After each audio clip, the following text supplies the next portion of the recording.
en el almacén, en la oficina, en el gimnasio y hasta en la fila para entrar al estadio.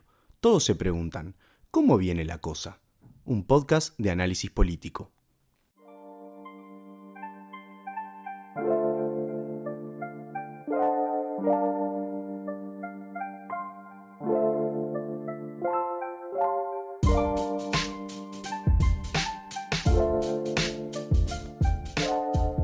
Y así empieza un nuevo episodio de La Cosa. Hoy tenemos una gran invitada, la mujer del momento seguramente en Uruguay. Estamos hablando de Macarena Saavedra, quien escribió y publicó la nota que ya todos sabemos las consecuencias, que terminó con la renuncia del presidente del directorio del Partido Nacional. Así que, primero que nada, Macarena, bienvenida y gracias por venir y dedicarnos un ratito para charlar de todo esto y las consecuencias que ha tenido. No, muchas gracias por la invitación a ustedes. Y obviamente con Mau acá, pero bueno, hoy había alguien más importante, así que espero que no te pongas celoso. Pensaron que iban a zafar de mí, pero no, acá estoy para comentar.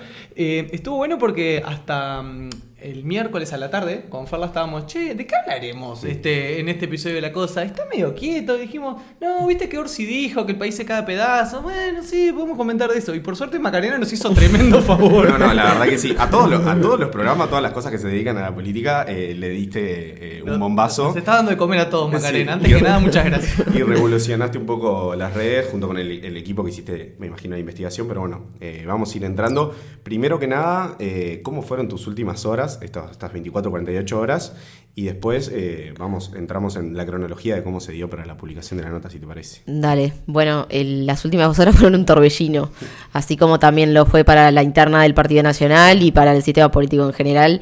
Para el periodismo también lo fue, porque una vez más demuestra la importancia del periodismo. Y bueno, en este caso fue raro yo haber sido la protagonista de haber escrito esa noticia, de haber encontrado esa noticia y de haberla escrito. Así que, bueno, obviamente estoy contenta con el resultado. Uy, igual es como la tradición de búsqueda, ¿no? La de, bueno, cada tanto, cada 6 meses, cada un año hay que tirar un muñeco, digamos. Pero me imagino que para las periodistas... No es que sea el objetivo, pero bueno, son consecuencias que suceden y que bueno, que eso que reafirma la importancia del periodismo que se hace en búsqueda y que se hace en todos los medios de comunicación de una forma también como de controlar, claro. Bueno, a veces por algo le dicen el cuarto poder. Creo que bueno, está bueno que también estas cosas sucedan, de poder dar a la luz cosas que capaz que si no sabríamos y no habría consecuencias, y en realidad son cosas que capaz que no tienen que pasar. Veremos, igual hay un montón de cosas que todavía no sucedieron y que deberían suceder, como para ver el impacto también de esta noticia. Yo quería hacerte un apunte ahí, que está bueno porque en estas horas a veces sucede como la discusión sobre la transparencia, sobre los medios, sobre los fines, y siempre aparece gente como que hace el foco en el lugar, que a mí me parece en el lugar incorrecto, pero bueno, mucha gente se indigna con el hecho de, bueno, pero son filtraciones, pero aparecen filtraciones, pero como que son métodos, como si fueran métodos non sanctos para poder hacer periodismo, y le caen al medio, y le caen a la periodista, y le caen a las fuentes y a los que filtran, y por otro decir, bueno, a ver, el periodismo es un deporte de contacto, señores, digamos, ¿no? Esto como sí. Acá... No, y aparte es una forma, obviamente, que desde quien es atacado de alguna forma con la noticia que se publican, es una forma de desviar la atención. En este caso y en otros, creo que igual tuve la sensación de que en este caso no se cuestionó tanto como en otros, como cuando, por ejemplo, el caso Astesiano, claro. o el tema de que haya sido una conversación privada, porque no sé si es que hubo mayor entendimiento del interés público de lo que se publicó, pero sí, eso de pegarle o intentar de detectar de dónde es la fuente. A ver, los periodistas recibimos información, pero no es que recibimos y publicamos. Hay un análisis que obviamente los que capaz que no son periodistas y no han trabajado en una redacción, en un canal o lo que sea, no saben cómo es que funciona, pero bueno, está bueno contarlo en estas ocasiones también, o sea, aprovechar la oportunidad. A ver, recibimos informaciones que obviamente de la información que recibís siempre hay una intención de una persona atrás, pero primero que no se publica, no es que recibís y publicás, sino que hay un análisis, hay un contrastar con otras fuentes o intentar comprobar la veracidad de cierta información, y después evaluar la forma. No quiere decir que lo que te den lo vas a publicar así, o incluso a veces vas a publicar información que vaya en contra del interés de otra fuente que vos tenés. Claro. Lo importante es que vos estés dando una información que sea de relevancia pública y que esté comprobada, que la puedas y el comprobar. argumento de que es una conversación privada también cae por su propio peso, porque no están hablando de se van a juntar para ver el partido, digamos, ¿no? Y tampoco están hablando de un tema que vos Sí. digas, bueno, de la vida privada, que vos digas, che, mirá, le estoy contando que, no sé, que me pasó Sí, la tal cosa, intimidad. de una intimidad. No, y aparte por quiénes son. O sea, en este caso me parece que quizás si hubieran sido otras personas que hubieran dicho esas afirmaciones, si hubiera sido yo, si hubiera sido una X persona o quizás de otra relevancia política, no era lo mismo, pero estamos hablando del presidente, del director del Partido Nacional, el partido de gobierno, y estamos hablando del senador Gustavo Penades, que en ese momento había salido la primera denuncia por vinculada a delitos sexuales, por explotación sexual de menores, que es de una gravedad importante. No estamos hablando Claro, de un hurto, de una receptación. Sí, no se pasó un semáforo en rojo, digamos. Claro, y estamos hablando de que desliza que hubo un intento, o al menos un intento, no estoy diciendo que haya sucedido, pero hubo un intento de tener una injerencia en las cuestiones fiscales que son, bueno, en este caso en realidad es Poder Ejecutivo, pero si digamos en el sistema de justicia, Sí, un intento de injerencia en el sistema de justicia que es otro poder que no le corresponde al poder político meterse. Esa es la gravedad, y aparte también, de alguna forma, hablar de que una fiscal es mía, es mi amiga, y eso también tiene una carga simbólica importante y no solo simbólica. Antes, la nota salió este jueves pasado. ¿Hace cuánto tiempo venían trabajando en esto? Y yo te escuchaba hoy en Doble Clic que hacías mención de que tuviste que llamar a Pablo. En ese momento, ¿cómo lo tratás? Si es como le informás que eso va a salir, le das la posibilidad a que tenga una defensa, por llamarla de alguna manera, y cómo te sentiste vos, porque estás hablando con una persona muy importante de algo que va a salir y sabés que va a tener cierta repercusión. Bueno, empiezo por la primera. La información yo la venía trabajando hacia una semana más o menos, o sea, sí, una semana que tenía definido que esa iba a ser una de las noticias que iba a tratar esta semana. Entonces, bueno, en ese momento hubo un diálogo con los editores, como para primero decirles, tengo esto. Me parece que es importante, obviamente, que dijeron que sí, y ahí lo manejamos con, digamos, cierto como hermetismo, entre comillas. Lo lideré yo, pero también hubo otras personas involucradas, obviamente con los editores. Hubo conversaciones sobre dónde poner el foco, a quiénes otras personas consultar, qué otras. También el tema del contexto era muy importante, que más allá de poner las conversaciones, que estuviera el contexto de esa época, porque no estábamos hablando de algo reciente, es del año pasado, de marzo de 2023, entonces era importante que se entendiera en qué momento se decía, porque no es, si esas afirmaciones fueran ahora, serían de muchísima más gravedad, también porque ahora está imputado por 22 delitos sexuales, pero en ese momento recién había salido la primera denuncia, entonces era importante también como poner todo ese contexto. Y ¿cuál era la otra pregunta? No, y después lo otro, la llamada. La llamada. El momento de llamar Claro, es ¿no? Bueno, obviamente siempre corresponde llamar. En este caso, la llamada que la hice fue como alrededor de las 6 de la tarde. Él estaba en el interior, de gira por el interior, y me dijo, estoy con la prensa en este momento, te llamo en un rato. Y al rato me llamó. En realidad la conversación no, o sea, yo no di pie a que cuestionara la veracidad de los documentos. O sea, esto se va a publicar mañana. Quiere hacer alguna yo declaración, ¿no? Claro, yo le leí las conversaciones. O sea, primero le dije que tenía esas conversaciones, le leí las conversaciones, cuáles eran las partes que se iban a publicar. Le dije, o sea, yo no estaba buscando que me pudiera negar que hayan existido, porque habían existido, eso no me lo podía negar, pero sí, obviamente, si quería hacer alguna aclaración al respecto. Él reiteró que era amigo de Guione, me dijo, es mi amiga. Ahí fue una primera llamada. Después le dije, obviamente, entiendo que si quieres tomarte un tiempo para decir alguna aclaración más. Y ahí hubo un par de llamadas más un poco más tarde, que eso fue de las últimas cosas que hice. También hablé con la fiscal Alice Guione, obviamente, porque iba a aparecer y también ella le correspondía como si quería decir algo al respecto. Obviamente eso lo incluimos en la nota, porque era importante también, todavía había conversaciones en ese momento, la salida, o sea, la respuesta de él fue más inicial, ¿no? Obviamente no dijo voy a renunciar, entonces fue algo que derivó en pero después. Él no quiso decir nada para la nota, él no quiso declarar para la nota. Sí, declaró que eran amigos, que se conocían y desde hacía tiempo, claro. que en su momento, durante la época de la facultad, sabía que había militado por el Partido Nacional, que se conocían, que mantenían diálogo. Esa postura de lo mismo que le dijo a Penades, pero no dijo, sí, esto que yo hice fue una presión. No, él lo que dijo, obviamente, dijo que la fiscal, igual, más allá de que sea su amiga, trabaja con independencia y que lo ha demostrado en los hechos. O sea, tampoco tenía mucho margen de maniobra, me parece, como para salir, ¿no? Claro. No había, en otros casos, capaz que a vos te llegan información de pasó tal cosa en una reunión y él te puede decir, no fue así. Pero en este caso hablaban por sí solos los chats. O sea, no había forma de que dijera eso no fue así.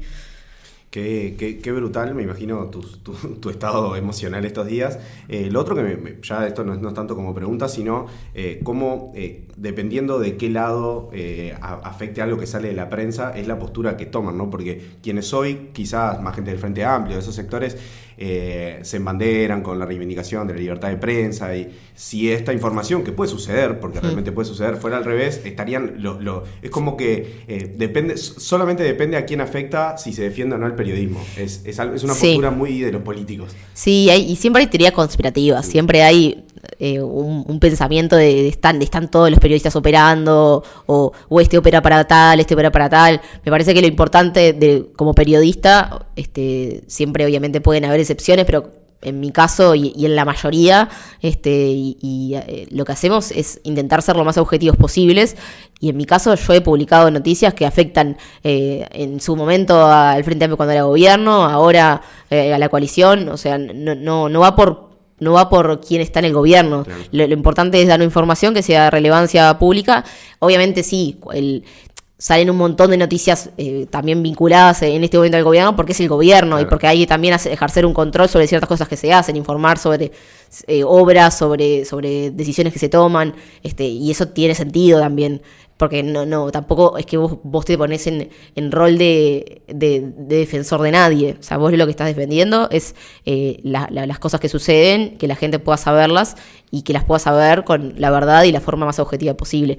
Siempre se nos acusa lo bueno es cuando te acusan de los dos lados, porque quiere decir que de alguna forma estás haciendo bien tu trabajo. Sí. Yo, en realidad, en este caso, no voy a mencionar quién, pero lo primero que pensé cuando fue la renuncia, cuando me enteré del momento de la renuncia, fue de una noticia que yo publiqué hace muchos años en otro medio de comunicación en el que trabajaba, y que una persona, un jerarca del Frente Amplio de ese momento, se había enojado por lo que yo había informado, decía que yo estaba operando para la derecha, y ahora con esta noticia la utilizó, la publicó, y entonces eso fue una satisfacción para mí también, porque bueno, se está el tiempo te puso en su lugar. Claro. Creo que algo que ha sido positivo en las últimas horas es que a nivel de los medios de comunicación, los otros periodistas, tus colegas han salido como que muy fuerte como a respaldar tu trabajo, y escuché el editorial que hizo Blanca Rodríguez, ¿no? Hay periodistas que también no suelen ser como de los que más editorializan, suelen ser periodistas más, presentadores de un noticiero, pero bueno, en algunos temas a veces se pronuncia, y en este caso dijo algunas cosas que me parecen importantes y estaría bueno comentarlas. Dijo algo así como que, un poco lo que hablamos al principio, el problema no es que trascienda, digamos, ¿no? El problema no es lo que trascendió, el problema es que estas cosas existan, digamos, ¿no? Porque si fue un trascendido que luego es mentira, pero digamos, no perdamos el foco de que es una conversación entre dos personas muy influyentes, que con un senador que también a veces ahora se pierde esto, porque Penades ya quedó, como el caso es el senador pedófilo acusado de todo esto, pero Penades hasta marzo del 2023 era uno de los tipos más importantes del gobierno, ¿no? Negociador, articulador en un montón de negociaciones en la interna del partido, pero también con otros partidos. Lideraba negociaciones, y que después ese cargo entre comillas que tenía, ese rol, quedó de alguna forma acéfalo. Sí, y que tenía excelentes vínculos con el Frente Amplio también, ¿no? Hay que decirlo. Sí, en su momento hubo una gran cautela por parte del FA de salir a pegarle o no a Penades cuando esto recién saltó. Yo recuerdo, y había gente, no sé, como Mujica, Topolansky, que en su momento decían, sí, no, nosotros con Penades es una de las personas muy importantes, ¿no? Sí. Y me parece que también hay algo de esto de decir que creo que el contexto en el que ocurre esta noticia, en el que ocurre este fenómeno, y creo que de eso está bueno hablar unos minutos, es cómo Uruguay está asistiendo a un proceso de fuerte politización de la justicia, ¿no? Y que me parece que es un poco la contracara de otro proceso que es anterior, que es el de la judicialización de la política, ¿no? Son como dos procesos que son hermanos y que uno depende del otro.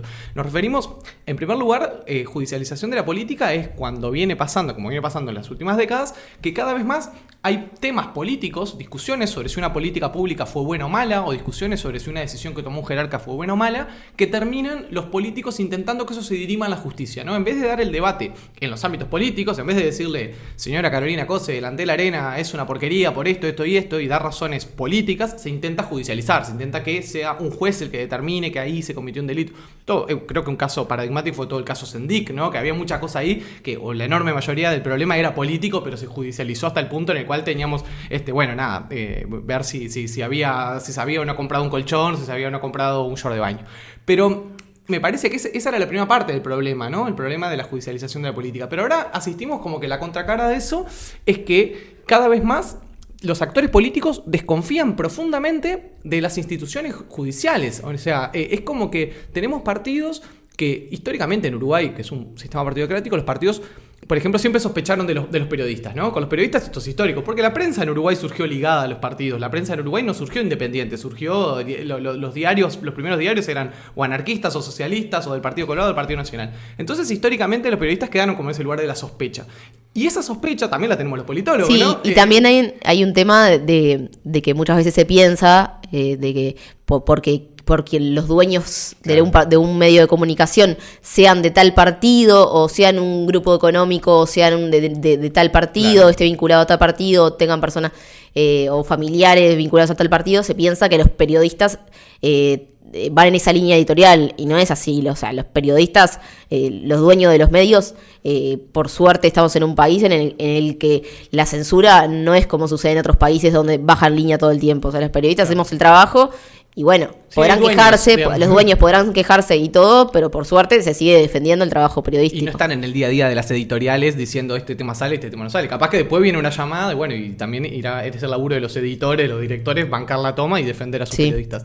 Pero lo que creo que ustedes, los periodistas, es como que bueno, estamos medio acostumbrados a que esto pasa, que los políticos sospechan. Pero esa sospecha, esa partidización de todo que tenemos en Uruguay, que todo siempre, no sé, en Uruguay se va a discutir, ni que hablar, el fútbol, ¿no? Los temas más relevantes, sí, se va a discutir quién va a ser el próximo presidente de Peñarol y Nacional, y se mira la cuestión partidaria, se mira esa pertenencia.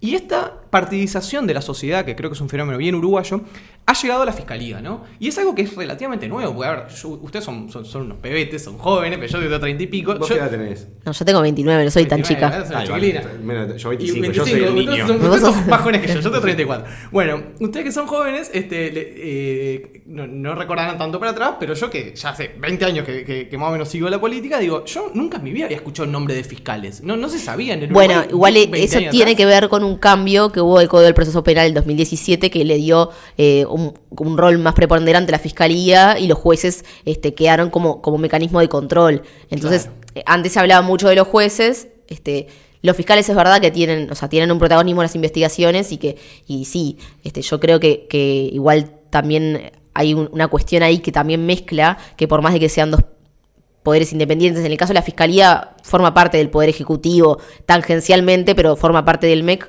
Para explicarle a quien no sepa nada, el fiscal de corte lo elige la fiscalía lo que hace es investigar, hacer las investigaciones penales. Claro.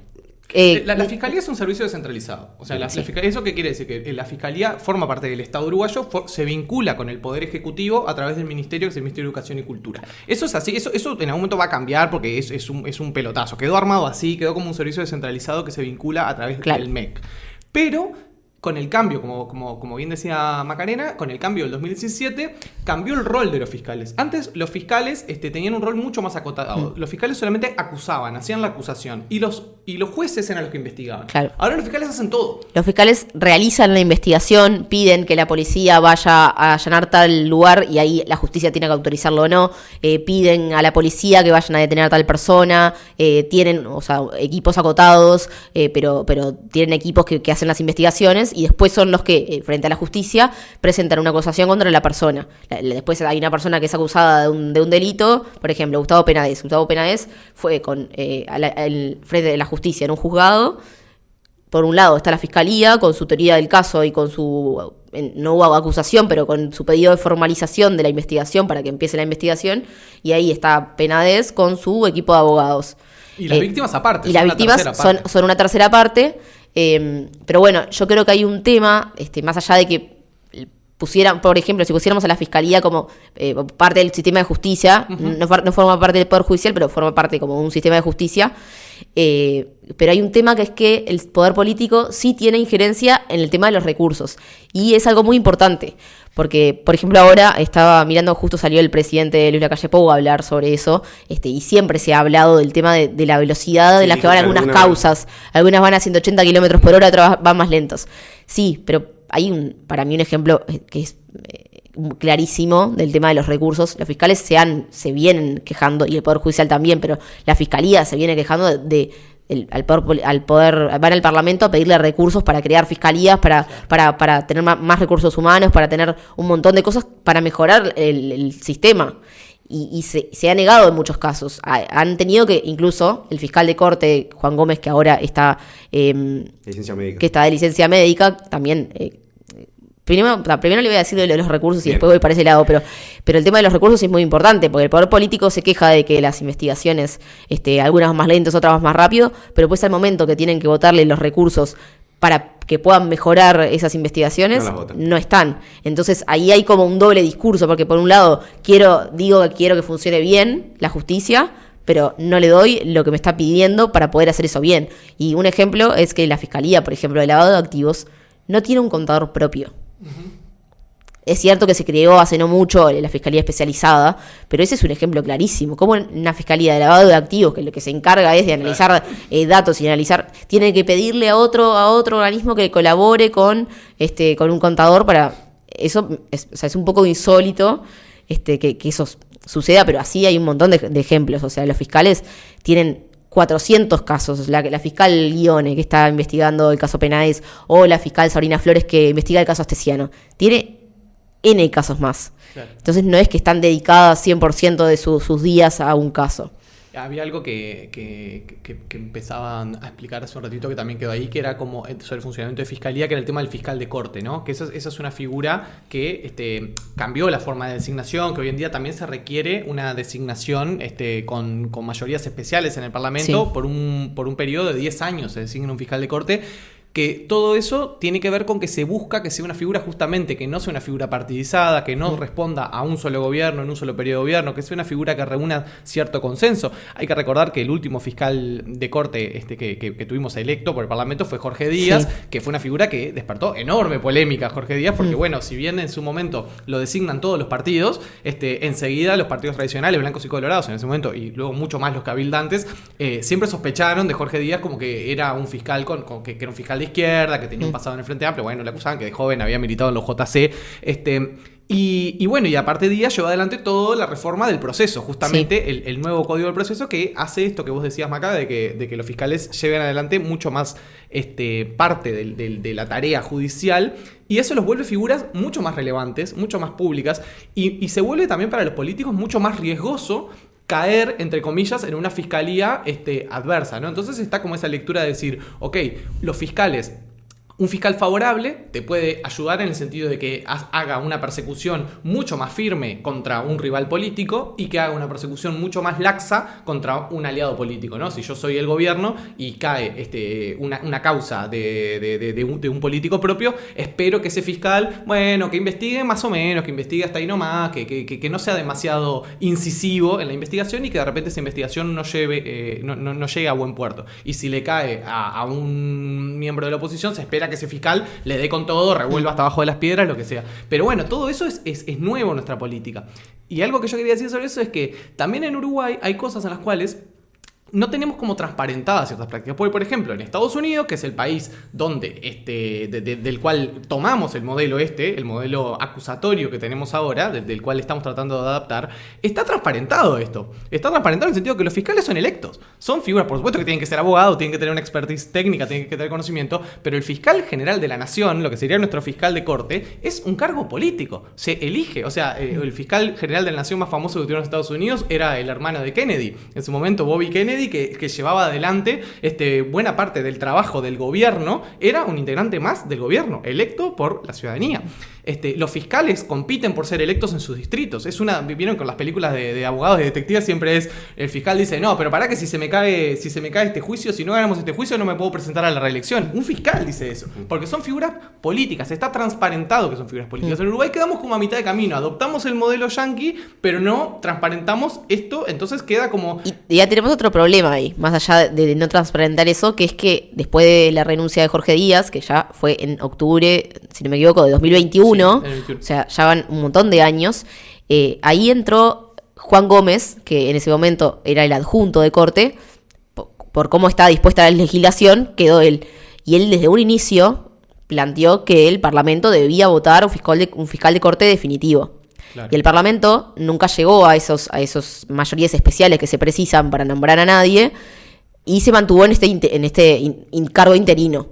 Incluso yo hace un tiempo hice una nota, en el Parlamento llegó a decir, recurrió a su eventual muerte, o sea, a la posibilidad de morirse. Si me muero, ¿qué hacen? Claro, y de verdad, y bueno, y ahora está con licencia médica, con un tratamiento prolongado. Ya van 6 meses en que está Mónica Ferrero, que es la interina del interino. Y ese fenómeno, lo que plantean los fiscales es que se está dando en la región, no es solo en Uruguay. Y también lo que plantean es una debilidad de la fiscalía, porque de alguna forma, al no tener un liderazgo, o sea, la persona que está ahora tiene un apoyo, pero muy limitado, porque no fue votado no llegó a alcanzar la mayoría necesaria para ser fiscal de corte. Entonces demuestra que hay una debilidad, o sea, falta un liderazgo ahí.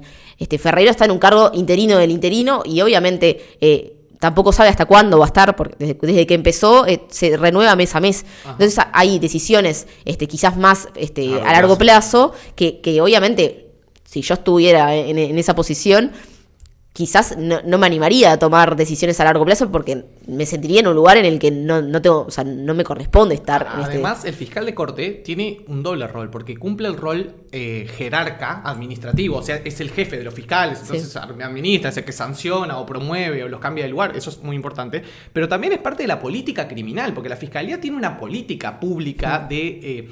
cómo se prioriza, qué crímenes se prioriza castigar, qué crímenes se prioriza perseguir, cómo se asignan los recursos. No es solamente, un fiscal que más o menos tiene que acomodar los zapallos en el camión, no, digamos, hay una definición de política pública. Toda la implementación del Código de Proceso Penal marca un cambio de política que es parte de la política criminal. La política de justicia, la política criminal en Uruguay no la hace solamente el Ministerio del Interior, la hace también la Fiscalía y la hace el fiscal de corte, ¿no? Sí, toma decisiones. Y aparte con lo que pasa con Ferrero, que también está con su doble rol, porque ella, además de fiscal de corte, ahora sigue siendo fiscal de estupefacientes de primer turno, que aparte es la fiscalía que se encarga hay 4 turnos. La primera es el macrotráfico, o sea, los grandes cargamentos de droga. Son las investigaciones, digamos, son investigaciones muy complejas. Gordos. Claro, los peces gordos, eso es Ferrero la que está liderando. Obviamente tiene un equipo que está trabajando ahora, pero falta, o sea, evidentemente termina habilitando los dos lados. Claro, o sea, tiene que hacer 2 roles y es difícil manejar esos 2 roles. Porque obviamente somos personas. Sí, Mónica Ferrero es una persona a la que le llega a pasar algo, que decimos que no, pero no sé, se enferma. ¿Qué pasa? Hay 2 lugares que ya el interino del interino del interino del interino. ¿Y qué plazos habría para, o sea, cuándo se tendría que votar? O sea, puedo decir mes a mes se renueva. No, ya se tendría que haber votado.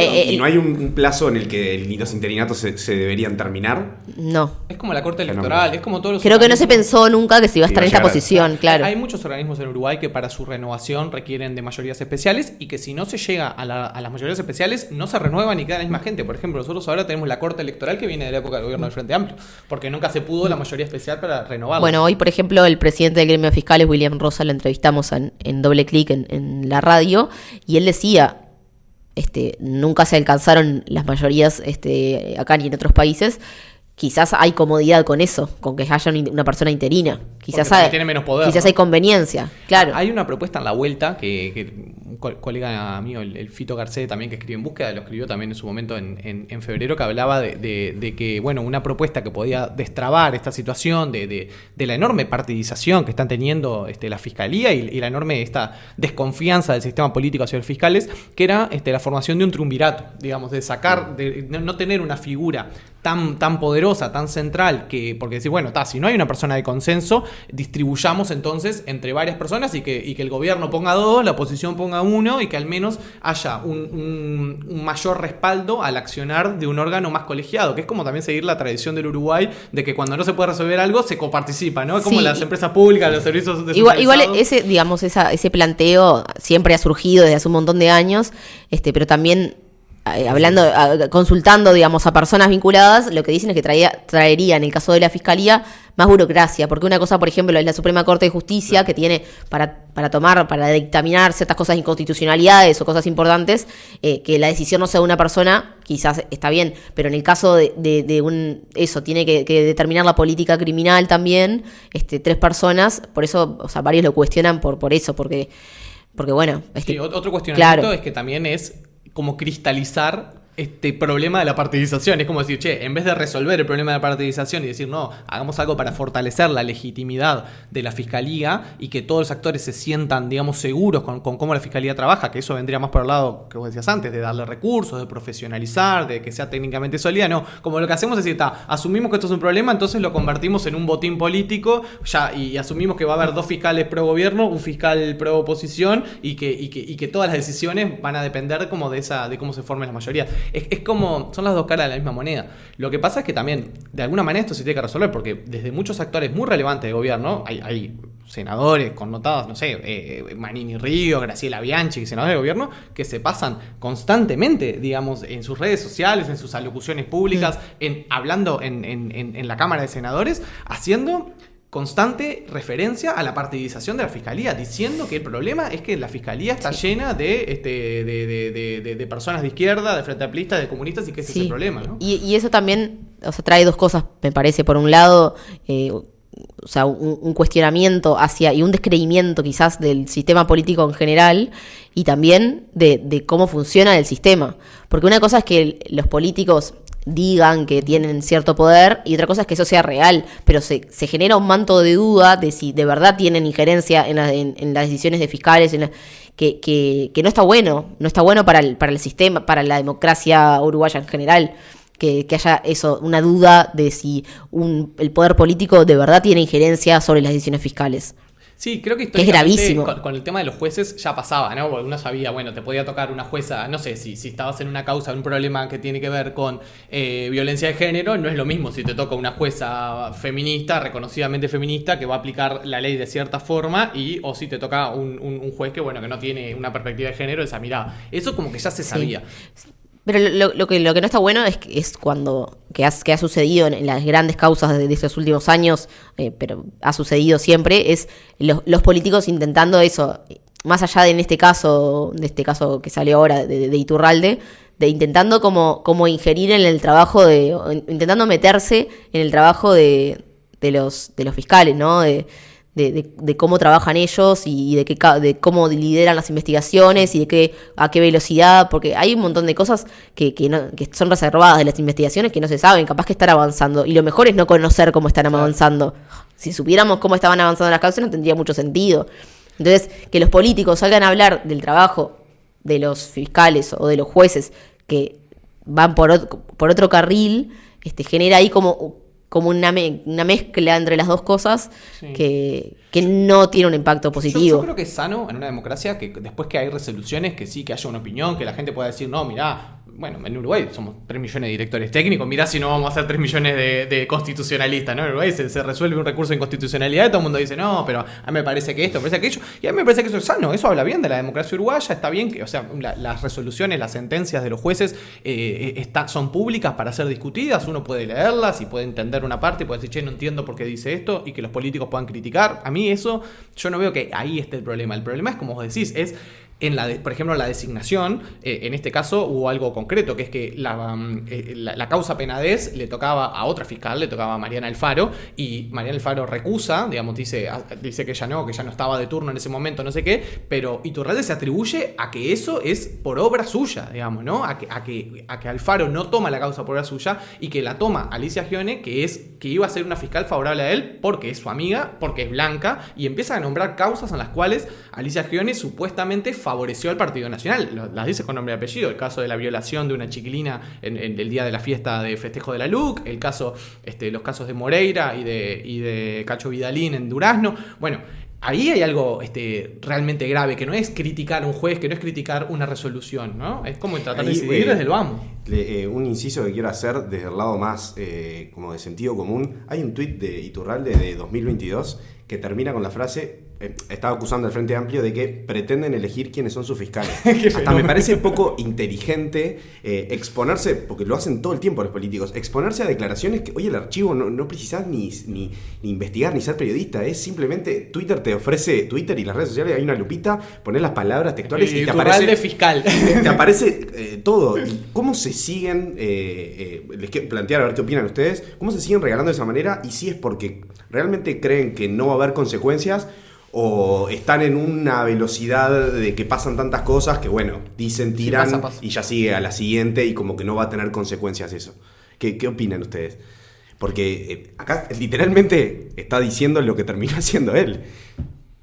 El problema es si la gente no se lo cobra, ¿no? Yo creo que ahí el problema, eso ya es más nuestro, es de los electores y de la ciudadanía, ¿no? Porque cuando hoy escuchaba a nacionalistas, muchos de ellos decir, no, pero este es un tema que a la gente común no le importa, porque no es un tema relevante, porque es una cosa, él se quiso hacer canchero, Iturralde, se quiso hacer que como que a veces como de decirle a Penades, mirá que quédate tranquilo, que te estamos apoyando, te estamos ayudando, yo hice esto, yo hice aquello, y no tuvo nada que ver Iturralde en que cambiaran a la fiscal. Esa es como una lectura, ¿no? Pero bueno, si la ciudadanía no sanciona luego este tipo de comportamiento en este político y en otros, bueno, me parece que el problema lo tenemos los electores, ¿no? Sí, creo que tiene que ver también con como que en la actualidad el Twitter, Instagram, de estar constantemente publicando cosas, a veces nos olvidamos también lo que decimos.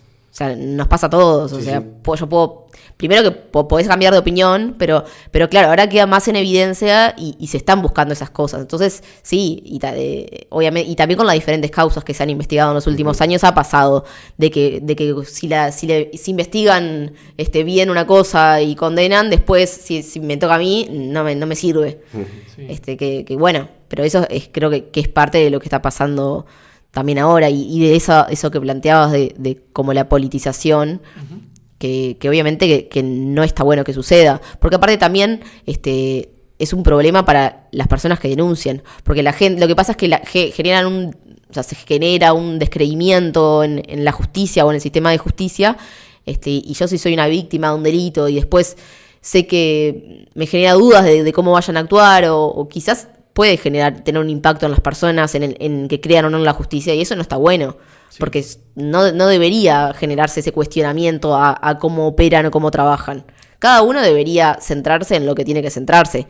Y bueno, obviamente, el poder político, si plantea que hay lentitud en ciertas causas o si plantea que hay diferencias, también cuando se le reclaman ciertas cosas para mejorar ese funcionamiento, debería darlos. Sí, nosotros hablamos en uno de los primeros episodios de cómo a veces los políticos en las cosas en las leyes o en las propuestas para regularse a ellos, para controlarse, para que haya más transparencia, tienen un debe continuo de llevarlas a cabo. Hablamos de la ley de financiamiento de partidos y ese tipo de cosas, que parece que hay un montón de temas que se tratan, pero los que los tocan particularmente a ellos son los que menos avanzan o los que más trancados están. Sí, a mí me parecía relevante también dedicar unos minutos a pensar en las consecuencias de esto, ¿no? Las consecuencias políticas que tuvo, las declaraciones a posteriori, lo que dijo, la salida pocas horas después de Álvaro Delgado, ¿no? Que es el candidato presidencial del Partido Nacional y es el candidato oficialista, es el candidato de la calle Pou y fue parte de este gobierno hasta hace minutos nada más. Ahí es como que también siempre pareciera que las respuestas son calcadas, ¿no? Como que siempre cuando suceden hechos de esta esta magnitud, la respuesta de los líderes políticos es como que no suele estar como a la altura de la gravedad de las cosas, ¿no? Es como que la respuesta pasa a ser ponderar a la persona que renuncia porque hizo algo gravísimo. Bueno, Sebastián da Silva subió unas capturas también diciendo que el Frente lo había hecho, que Tabaré en su momento cuando renunció sentí que era un hecho de enorme valentía por parte del compañero. O sea, hacen lo mismo, pero pareciera como que lo terminan tratando de usar como algo positivo para ellos. Qué honorable, lo descubrieron Claro, lo descubrieron justamente tratando de incidir en la justicia y además enchastrando a la fiscal, porque uno puede decir, bueno, a Alicia Gione la deja tremendamente enchastrada, la tipa tiene que salir ella a aclarar que si en su juventud militó en tal lado, o si militó tal cosa en la facultad, o si lo conocía Iturralde, pero bueno, no, como que la respuesta del sistema político es la misma de siempre, ¿no? Los blancos abroquelándose prácticamente in totum detrás de Iturralde y obviamente el Frente Amplio denunciando que esto es la caída de la democracia, ¿no? Como que bueno, que se pervierten las instituciones de la democracia. Sí, lo importante también es en el momento en el que sucede, estamos en plena campaña política, obviamente esto por la oposición va a ser utilizado a su favor. Y hoy estaba escuchando a ver los primeros analistas políticos que habían salido a hablar de a ver si iba a tener o no un impacto, o sea, esto de qué pasó con Iturralde y sus declaraciones. Eso es algo que vamos a ver o no vamos a ver. En principio, no sé qué tanto, digamos, impacto en la gente va a tener, pero sí, obviamente, desde la oposición ya lo plantean como una perla más o un ejemplo más de una... Sí, de hechos sucedidos en los últimos años. Lo que pasa es que creo que en los últimos años realmente, o sea, también creo que este gobierno, más allá de... Uno nunca sabrá cuánta corrupción hay en cada gobierno, porque la corrupción justamente por naturaleza es algo que ocurre en las sombras y lo que nosotros vemos es lo que se detecta. Creo que este gobierno tendrá más o menos corrupción que otros, pero también le toca convivir con una época en la cual las redes sociales, la investigación, un montón de cosas funcionan mucho más. Entonces, por ahí si hubiera existido WhatsApp en los 90, nos hubiéramos enterado de mucho más cosas en los 90. Pero hasta vuelvo al razonamiento de qué inocencia, los chats estos se dan cuando Penades ya era público que había una acusación. Que hasta inocencia de mandar por WhatsApp o por mensaje, ¿no? Dejar por escrito, no estoy diciendo sean mejores corruptos, pero haciendo una crítica, como decir, que un poco con lo que decía antes, de no sé si es, me lo pregunto cada vez que pasa un hecho de estos, no sé si es que hay la clase política cree que es más inalcanzable o que tiene, no sé, es más imbatible por llamarlo de alguna manera, o realmente es, como decías vos, Macarena, que puede ser que en la vorágine del momento haces algo y no lo recordás. Pero bueno, yo si tengo que aconsejarle algo a la gente que se encarga de la comunicación y el entorno de los políticos, es aconséjenlos a que ese tipo de cosas no las hagan, porque quedan pegados. Sí, a mí me parece que ahí no podremos saber si realmente Iturralde ejerció eso que él dice que estaba ejerciendo, esas presiones, o si la designación de Gione. Lo grave es que tuvo la intención. Claro. Exacto, el punto es ese. Tuvo la intención de hacerlo. Sí, y eso es algo que no puedes mentir porque está dicho. Así como también es grave que al día de hoy Roberto Lafluf sigue siendo asesor de campaña de Álvaro Delgado y se sabe que es una de las personas que está comprometida también en la causa Penades, como de los que ayudaron a Penades a armar toda su estrategia de defensa. También eso marca la importancia que tenía en ese momento para los nacionalistas salir a defender a uno de sus principales senadores, hasta el punto, bueno, la recordada frase del presidente de la República, ¿no? Yo lo miré a los ojos y le creí. ¿Qué clase de amigo soy si no le creo a mi amigo, ¿no? Cosas que la propia Gione luego denuncia que entorpecieron la causa, ¿no? Porque ella después, cuando pide el desafuero de Penades, pone en la carpeta donde se solicita el desafuero, pone que las declaraciones del presidente habían entorpecido, que las declaraciones del Ministerio del Interior habían entorpecido. Me parece que en ese sentido, por lo menos la fiscal tiene como para respaldarse de decir, bueno, podrán decir de mí que soy amiga de no sé quién o lo que quieran, pero la causa habla por sí misma de que le imputé 22 cargos, digamos, a Penades y denuncié las presiones del sistema político. Como para ir cerrando, ya así te dejamos, pues tú estás grabando un viernes, así tienes el fin de semana para descansar de una semana caótica. ¿Se pueden esperar como causas judiciales con Iturralde, que suceda algo, o simplemente no, ya renunció y todo, pero ¿hay algún delito que se le pueda imputar desde el desconocimiento total? No, es una causa ética en este caso. Pueden seguir, o sea, pueden suceder cosas después o pueden surgir cosas nuevas que pueden llevar a... Pero no, en principio no. Bueno, puede haber algo por el lado de obstrucción de la justicia o algo de eso, ¿no? En el caso de... calidad de tentativa, como dicen los abogados. No. En este caso no es como en otros que sí, destrucción de documento público Claro. o abuso de funciones. En este caso no parecería que fue una cuestión ética y por eso fue su renuncia. Y bueno, sí, intentó también de alguna forma renunciar rápido como para tener el menor impacto posible digamos, en el partido. También, eso fue una decisión que se tomó. Que está iniciando de oficio la fiscal de corte subrogante, ¿qué tiene? ¿Qué es lo que está investigando? ¿Qué va a investigar? Y el objetivo es con las filtraciones. Fue a pedido de Iturralde.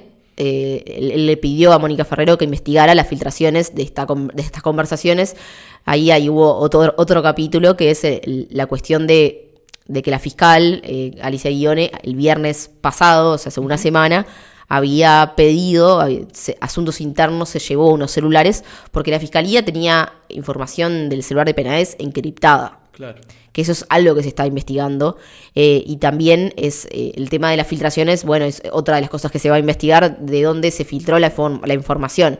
Obviamente, en el caso de Iturralde del Partido Nacional, se puso foco en eso, en que otra vez más se filtra información. Lo que no quiere decir que se filtre de la fiscalía, porque en este caso, si la fiscal está diciendo que no tenía en su poder desencriptada esa información, querría decir que no tienen acceso de esa forma a eso. Entonces, también, bueno, hay otra cuestión que en este caso, con respecto a las filtraciones, que ya lo hemos hablado con otras causas, que es que en el caso de ser funcionarios públicos y realizar una filtración, tienen una sanción, es una sanción, pero en el caso de, por ejemplo, los abogados no tienen una sanción. A la carpeta investigativa de las causas acceden la fiscalía y las partes. Las partes son victimario y sus abogados. Entonces, ahí no todos tienen sanciones, por ejemplo. Los abogados pueden filtrar. Claro. Sin sanción. Digamos. Sin sanción. Pueden filtrar todos, en realidad. Claro. O si no se entera nadie, pueden filtrar quien sea. Lo que se va a investigar es si salió desde la fiscalía esa filtración de esa información que se supone que no debería haber llegado a... Eso obviamente, por suerte, hubo respaldo, digamos, periodísticamente de los medios de comunicación, de los periodistas, de la relevancia de la información que estaba ahí. O sea, no está en discusión si era de interés público o no. Lo de la filtración no es problema del periodismo. Claro. No, igual está el tema, que no sé si va a tener derivaciones jurídicas, pero que sí es complejo, es que son las otras causas, ¿no? Las otras causas en las que actuó la fiscal Alicia Guione, en las cuales quien era el presidente del Partido Nacional está diciendo explícitamente que esa fiscal lo favoreció o que no investigó, no avanzó en esas causas, como la de la violación de la chiquilina de la fiesta de la LUC, como otras causas, acusaciones de corrupción a otros jerarcas nacionalistas, donde lo que está diciendo Iturralde es que en esas causas la fiscal fue una monstrua, fue una crack, actuó a conveniencia del Partido Nacional porque es amiga y cercana al Partido Nacional.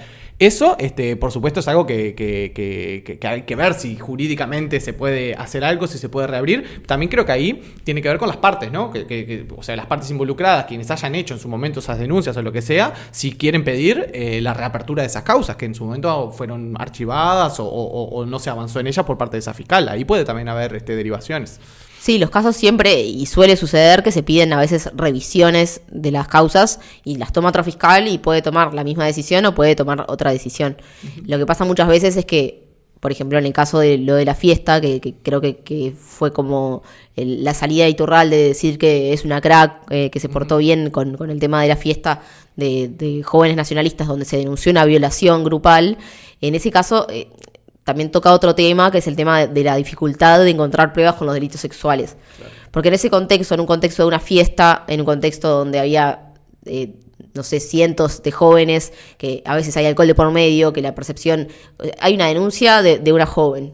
Y es palabra contra palabra, porque obviamente en los baños no había cámaras, y obviamente... Por ejemplo, en casos de abusos sexuales. Sí. O sea, es difícil, no vas a encontrar ADN en la ropa de la persona. Sí, entonces, claro, entonces es difícil también encontrar prueba que condene, y también eso habla también de la justicia, porque no estaría bueno que en ningún país, en ningún lado, una persona fuera presa porque solamente hay una declaración. Sí. Tiene que haber pruebas que lo comprueben. Y con los delitos sexuales, a mí lo que me decían, que también lo publicamos en la nota en búsqueda, es que muchas veces pasa con ese tipo de delitos, que es que las víctimas a veces saben que no se van a... O en un momento, llega un momento de claro, es un trauma. Sí, haber pasado por algo así, no y entonces, bueno, ya se sabe que en algún momento la fiscalía trabaja y no encuentra pruebas, y las víctimas piden que se archive la causa también, a veces. Para evitar la revictimización. Para evitar la revictimización, porque sigue estando abierta una causa judicial, que quieras o no, a veces llaman a declarar a personas, quizás a vos o a alguien conocido, un familiar, o no querés estar recordando todo el tiempo eso, y bueno, eso obviamente no está bueno que suceda, pero bueno, puede suceder también. Y claro, eso mismo eso que se atribuye, no sé si se atribuye a Iturralde, pero que da a entender, quizás no tuvo nada que ver, pero está enchastrando y poniendo un manto de duda en casos que quizás fueron a derecho y que no tiene nada que ver eso. Sí, ahí hubo varias cosas, porque por ejemplo, en ese caso no hubo pruebas que, por ejemplo, no hubo ADN positivo a sí, una persona que reconoció que había estado con ella, pero dijo que era una relación consensuada, pero después no hubo otras pruebas, pero sí hubo algo que dijo Iturralde, que es que, por ejemplo, no quiero plantear nada, pero sí, obviamente se pensó y se estuvo diciendo en estas últimas horas, que él fue, o el Partido Nacional, o él, personalmente, quien pagó al abogado, a la abogada de la víctima, que denunció esa violación. Obviamente que surgieron comentarios de eso es una presión. Claro. Porque me pagan el abogado. Sí.